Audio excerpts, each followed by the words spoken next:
तो एक बड़ी खबर काशीपुर से, जहां ब्लॉक प्रमुख की पत्नी की मौत से घमासान मच गया। गोली लगने से मौत पर लोगों का हंगामा देखने को मिला। यूपी पुलिस पर दबिश के वक्त गोली मारने का आरोप है, जहां बिना स्थानीय पुलिस को जानकारी दिए दबिश करने का आरोप लगा है। इस बीच पुलिस और नाराज लोगों के बीच नोकझोंक भी हो गई। घटना से नाराज लोगों ने हाईवे पर जाम लगा दिया।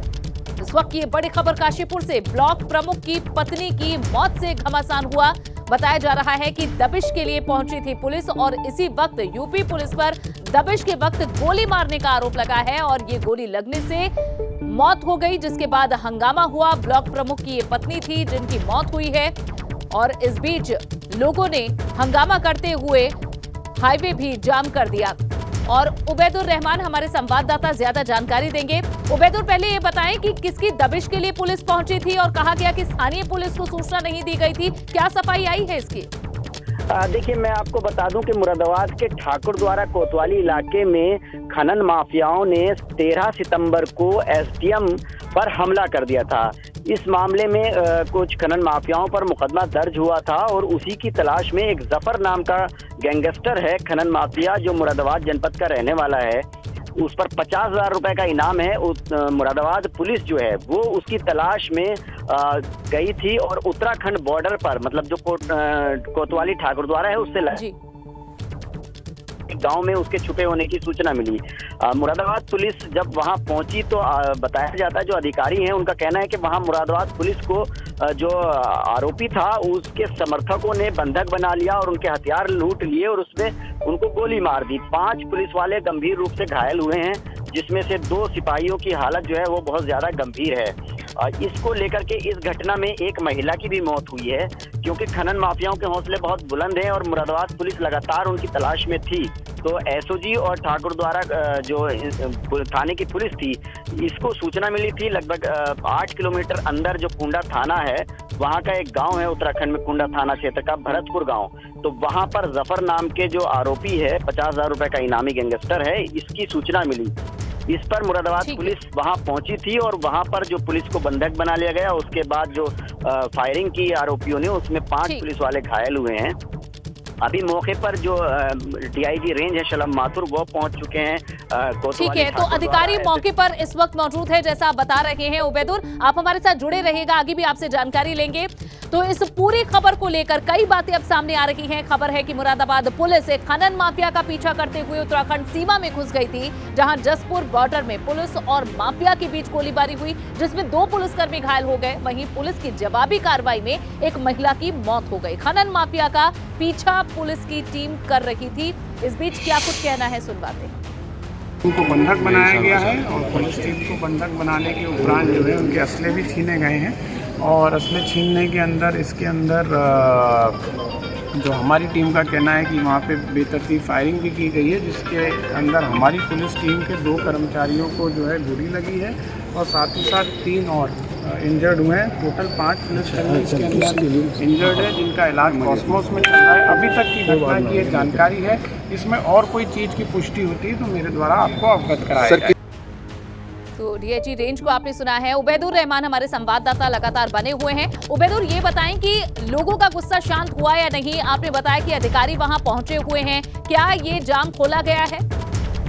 देखिए, अभी तक तो प्रोटेस्ट जो है वो लोग कर रहे हैं क्योंकि महिला की मौत हुई है। मैं आपको बता दूं कि असल में ये मामला ये है कि उत्तराखंड से आने वाली नदियों से जो खनन होता है बड़े पैमाने पर, उत्तराखंड से उत्तर प्रदेश की तरफ को, दिल्ली की तरफ को जाने के लिए ट्रक डंपर आते हैं खनन के, जिस पर कार्रवाई करने के लिए 13 सितंबर को एसडीएम और पुलिस पहुंची थी ठाकुरद्वारा, क्योंकि ये बॉर्डर का है, उत्तर प्रदेश और उत्तराखंड का बॉर्डर है। तो वहां पर खनन माफियाओं ने जो डंपर पकड़े थे, एसडीएम ने वो छुड़ा लिए थे और एसडीएम पर हमला किया गया था। उसी में ये जफर नाम का जो आरोपी है, खनन माफिया गैंगस्टर है, जो कोतवाली है ठाकुरद्वारा वहां का, इसकी तलाश में पुलिस लगी हुई थी। इस पर 50,000 रुपए का इनाम था। पुलिस को सूत्रों से जानकारी मिली कि ये पास के एक गांव में बॉर्डर के दूसरी तरफ जो है शरण लिए हुए है, तो वहां पर ये पहुंची थी पुलिस और उसके बाद जो घटना हुई उसमें एक महिला की मौत हो चुकी है। 5 पुलिस वाले उसके बाद ये हंगामा देखने को मिल रहा है और जाम अभी भी पुलिस जो है सड़कों पर है। बिल्कुल उबैदुर, आप नजर बनाए रखिएगा। फिलहाल के लिए शुक्रिया। तो फिलहाल अभी लोगों का गुस्सा शांत नहीं हुआ है, सड़क को जाम किया गया है और अधिकारी वहां पहुंचे हुए हैं। अधिकारियों का कहना है कि इस पर जांच चल रही है। ब्लॉक प्रमुख की पत्नी थी जिनकी गोली लगने से मौत हो चुकी है और पुलिस की अपनी सफाई इस मामले में है, लेकिन लोगों का आक्रोश अभी भी बरकरार है और आप देख सकते हैं तस्वीरों में भारी संख्या में लोग सड़कों पर जमा है। ये संघ प्रमुख मोहन भागवत यूपी के दौरे पर हैं। 8 दिन के प्रयागराज दौरे पर पहुंचने से पहले वे मिर्जापुर पहुंचे। उन्होंने यहां मां विंध्यवासिनी के दरबार में पूजा अर्चना की। दरअसल 16 से 19 अक्टूबर तक संघ की अखिल भारतीय कार्यकारी मंडल की बैठक प्रयागराज में ही होनी है, जिसमें आगामी वर्षों में संघ के कार्यक्रमों की रूपरेखा तय की जाएगी। आपको बता दें कि साल 2025 में संघ की स्थापना के 100 साल पूरे हो रहे हैं।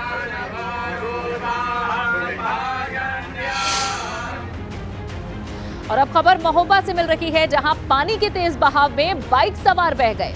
पानी के बहाव में बाइक सवार 2 युवक बह गए।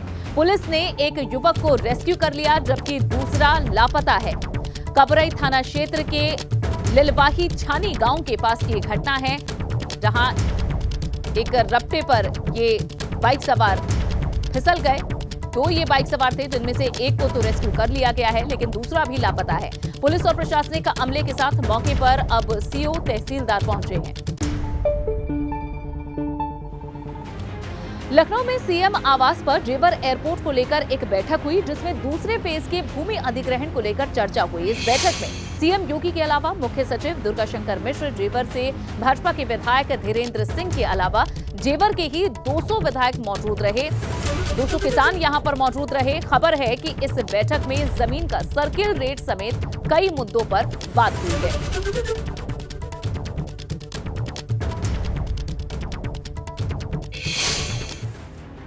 यूपी में शहर शहर बारिश का कहर किस कदर है, ये आपको अब आगे तस्वीरों में दिखाने जा रहे हैं। दरअसल बाढ़ बारिश की वजह से लोग परेशान हैं। शहर शहर बाढ़ का कहर है। ये तस्वीरें आप देखकर अंदाजा लगा सकते हैं।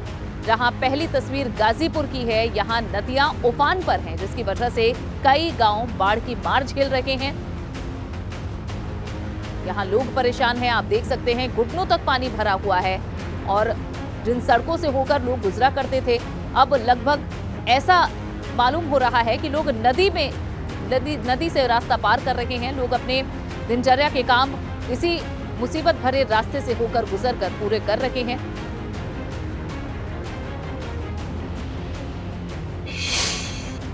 तो कई जिलों में बारिश के बाद बाढ़ के हालात को देखते हुए प्रशासन ने अब प्रशासन से अफसर अपने अपने क्षेत्रों में खुद ही जमीन पर उतरकर हालात का जायजा लेने पहुंच रहे हैं। लेकिन सीतापुर में बाढ़ के बाद हालात का मुआयना करने पहुंचे एसडीएम की गाड़ी खुद बाढ़ के पानी में फंस गई।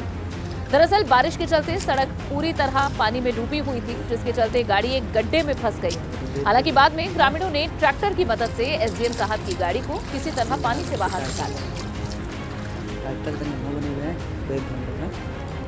बाढ़ ग्रसित क्षेत्रों का जायजा लेने के लिए एसडीएम पहुंचे थे, लेकिन खुद उनकी गाड़ी यहां फंस गई।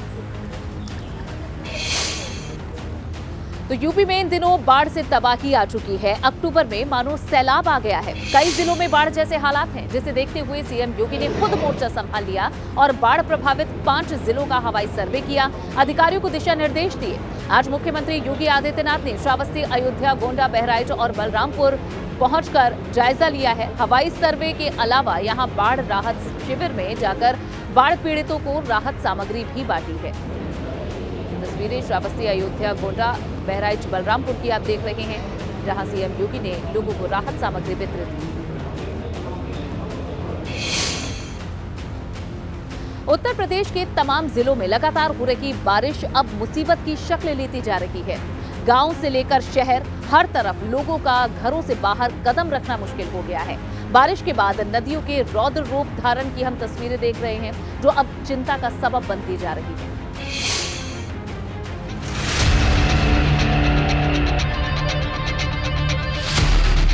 बारिश ने बनाया लाचार, मुश्किलें हुई अपार। वही दुकान, ढहा मकान, तबाह इंसान। बारिश और बाढ़ ने किया जीना दुश्वार। हर तरफ आसमानी प्रहार से मचा हाहाकार। बारिश के बाद गोरखपुर में हालात बहुत खराब हैं। राप्ती, रोहिन और सरयू खतरे के निशान के ऊपर बह रही हैं। जिले में कहर बरपाने के लिए आमदा है। प्रशासन के मुताबिक 40,000 से ज्यादा लोग बाढ़ से बुरी तरह प्रभावित हैं।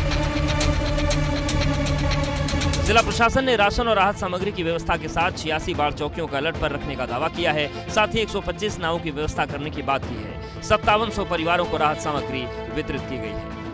गोरखपुर में 120 ग्राम पूर्ण आंशिक रूप से बाढ़ से प्रभावित हैं। सभी तहसीलें बाढ़ से प्रभावित हैं।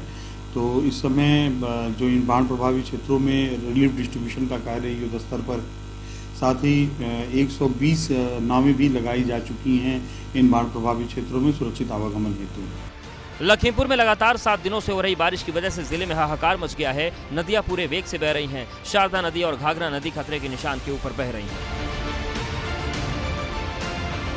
गांव टापू बन गए हैं। फसलें खराब हो रही हैं। प्रशासन राहत बचाव के काम में तो लगा है, लेकिन वो पर्याप्त साबित नहीं हो पा रहे हैं। तहसील धौरहरा बहुत प्रभावित हुआ है। शारदा से इधर पलिया और निघासन, सदर और गोला प्रभावित हुआ। कुल 186 गांव प्रभावित हुए हैं और 73 गांवों में कुल चल रहा है, राहत कार्य हमारा चल रहा है। कोई भी जनहानि नहीं हुई है, कोई भी पशु हानि नहीं हुआ है, न तो कोई व्यक्ति लापता है, न ही घायल हुआ है। इसमें अयोध्या में हालात इतने खराब हैं कि यहाँ तो अंतिम संस्कार करने में दिक्कतों का सामना करना पड़ रहा है। सरयू में आई बाढ़ की वजह से श्मशान घाट पर पानी भर गया है।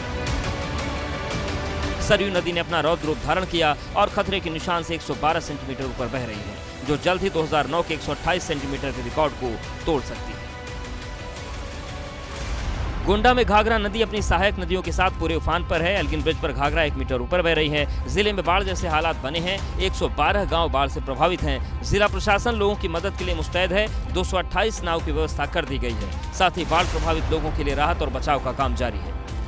पहाड़ों और मैदानी इलाकों में हो रही तेज बारिश मुरादाबाद में हो रही है। भारी बारिश की वजह से नदियों में जलस्तर बढ़ गया है। 9 से अधिक गाँव में कोसी नदी और रामगंगा का पानी लोगों के खेतों को अपनी चपेट में ले चुका है। फसलें बर्बाद हो गई हैं। उत्तर प्रदेश में भारी बारिश से राज्य के कई इलाकों में तबाही का मंजर देखने को मिला है। यूपी के 18 जिले में 1370 गांव में बाढ़ की स्थिति है, जिनमें बलरामपुर के सबसे ज्यादा 287 गांव शामिल हैं। इसके अलावा सिद्धार्थनगर में 129, गोरखपुर में 120, श्रावस्ती में 114, गोंडा में 110, बहराइच में 102, लखीमपुर खीरी में 86 और बाराबंकी में 82 गाँव बाढ़ से प्रभावित हैं। पिछले 24 घंटे के दौरान राज्य में बारिश और बाढ़ में हुए हादसे में 6 लोगों की जान चली गई। उत्तर प्रदेश के ज्यादातर जिलों में लगातार हो रही बेमौसम बारिश आफत बनकर सामने आई है। खेतों में पानी भरने से तिली, बाजरा सहित अन्य फसलें गिर गईं, जबकि सरसों और मक्के की कटी फसल को भी नुकसान पहुंचा है। Bureau report, ABP Ganga. खबरों में आगे बढ़ेंगे, बात करेंगे अयोध्या की। इस बार दीपावली पर अयोध्या में फिर से विश्व रिकॉर्ड बनाने की तैयारी जोरों पर है। इस बार राम की पैड़ी पर 15 लाख दिए जलाए जाएंगे। इसे लेकर खुद सीएम योगी ने समीक्षा बैठक की और दीपोत्सव की तैयारियों का प्रेजेंटेशन देखा। इस दौरान सीएम योगी ने सफाई व्यवस्था, बिजली व्यवस्था और सड़कों को गड्ढा मुक्त करने को लेकर निर्देश दिए। आपको बता दें कि अयोध्या में इस बार छठा दीपोत्सव मनाया जाएगा। पिछले साल यहां 9,50,000 दिए जलाकर रिकॉर्ड बनाया गया था और अब इसी रिकॉर्ड को तोड़कर नया रिकॉर्ड बनाया जाएगा, जिसमें दीपों की संख्या 15 लाख होने वाली है। देखा है और कुछ सुझाव दिए हैं। हर साल से ज्यादा अच्छा इस वर्ष दीपोत्सव मनाया जाए। इसके लिए जो कुछ बातें थी माननीय मुख्यमंत्री जी ने बताया है। एसटीएफ नोएडा और हापुड़ पुलिस की संयुक्त कार्रवाई में लाखों की विदेशी सिगरेट पकड़ी गई है। 75 लाख रुपए की विदेशी सिगरेट के साथ 2 आरोपी भी गिरफ्तार हुए हैं। एक कैंटर में 30,000 सिगरेट के डिब्बे पकड़े गए हैं। ये सिगरेट इंडोनेशिया से लाई जा रही थी। इंडोनेशिया सिगरेट की बड़ी खेप असम से दिल्ली लाई जा रही थी, लेकिन एसटीएफ नोएडा और हापुड़ पुलिस ने यहां छिजारसी टोल प्लाजा के पास इसे पकड़ लिया। एसटीएफ नोएडा तथा थाना पिलखुआ की संयुक्त कार्रवाई में आज 12 अक्टूबर को सुबह 4:30 बजे रामा मेडिकल के पास वासु फार्म के सामने एक 10 टायरा ट्रक से 30,200 प्रतिबंधित तथा अवैध सिगरेट के पैकेट्स बरामद किए गए हैं। ये सिगरेट के पैकेट्स 3 ब्रांड के हैं और कोरिया इंडोनेशिया से संबंधित मेड है इनकी। ये कुल 75,80,000 कीमत के सिगरेट पैकेट्स हैं। इनके साथ 2 अभियुक्त गिरफ्तार। दस्तखत दस्तावेज में फिलहाल के लिए बस इतना ही।